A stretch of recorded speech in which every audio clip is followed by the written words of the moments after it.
The topic of self-awareness continues to come up again and again, and has kind of been the underlying theme of this week here.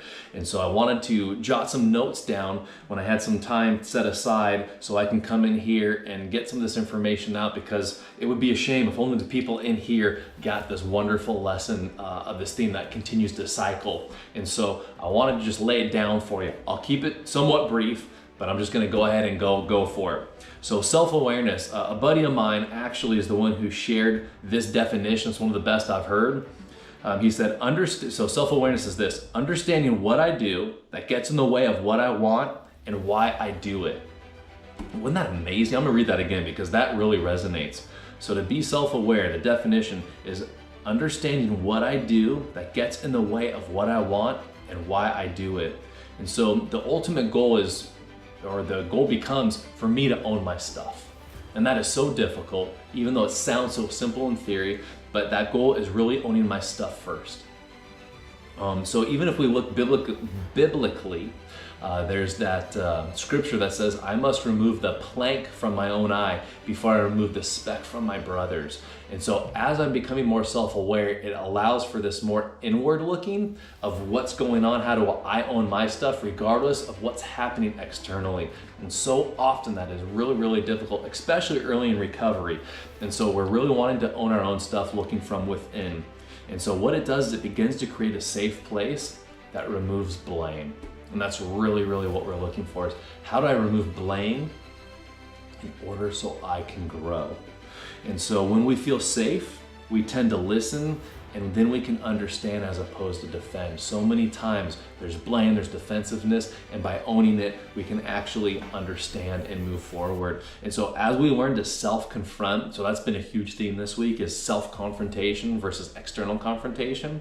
So as we learn how to self-confront and fight with our own emotions, we no longer fight with our loved ones. That is such a powerful aspect that we're really looking to hammer home here, is this idea of self-confrontation with our own internal emotions, so we can break that cycle of doing it and actually harming or fighting with our loved ones. And once we do that, it's far healthier, and we do so much less damage to our relationships. And so everything is habitual. So many people miss that and think, well, I mean, it makes sense, but why do I keep doing this? Because it's habitual. And once we recognize our actual cycle that's hurting us, we can change the habit. And by changing the habit and the cycle of how we fight, knowing it's damaging and that we've ingrained it, we simply look at it and go, oh, all I've got to do is retrain this habit. It makes it so much easier than diving into this whole thing of I have this character defect and I can't change and it's who I am. It lets us look at, oh, I have conditioned this habitual pattern. And it's much easier to retrain a habit than it is to think something's wrong with me.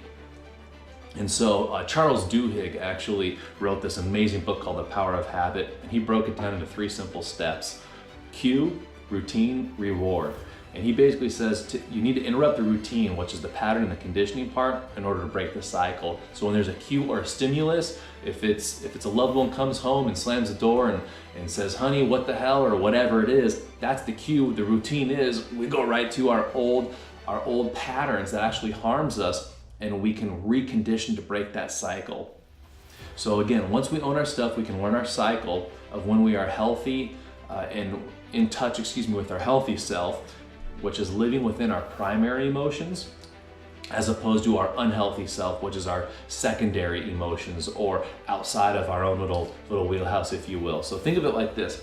We've got 2 sets of emotions. We got the primary, which is like the nucleus. It's like, this is the part that drives us as human beings. And then we have the secondary, which is all the defense patterns, the angry, the mad, all sorts of stuff. And so by understanding this, we're able to find really what the root is, because it's the root that we can help, the root that we can change. That's how we wrestle. We go from secondary, which is the reaction, right? The knee, when the doctor hits it and your knee goes, even when you don't want it to, that's reactionary, versus primary, saying, ooh, when I act out and I start yelling, it's actually because my primary emotions, I'm feeling hurt and I'm sad. So hopefully this is kind of hoping. So one of the biggest goals is when we move from our inner nucleus to that outside world, that is the self-awareness we're really looking for, is when I'm moving outside and crossing the zone, moving into the war zone, if you will. And it's kind of like, oh, I keep moving outside of this safe place where I actually get to experience my emotions. And the reason why is the war place is to protect that safe place. So once we understand that, we can start doing the work at really understanding and staying in our primary emotional state, knowing I don't have to fight out here. I can continue to fight within about this so I can do the battle within. And so the typical cycle is my primary emotion is I'm feeling hurt or disrespected or uncared for, but what I actually move to secondary is getting mad, snapping, saying, what the hell were you thinking? And then this leads usually the other person to feeling anxious, criticized, blamed, they feel in trouble, and so they move to their secondary, which is to either avoid, or they're pissed off, or they act out, and then it's this vicious cycle. It's like the crazy eight, right?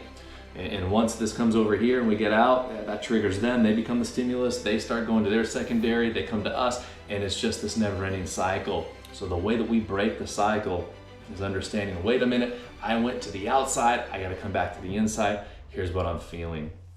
So even though it's simple in theory but convoluted in practice, I'm very, very hopeful that this gave you just a little bit of an aha moment of thinking, oh, what is my goal from this? The whole goal is, how do I stay primary? How do I fight and confront from within with my own emotions so I'm not fighting and confronting on the outside and harming others?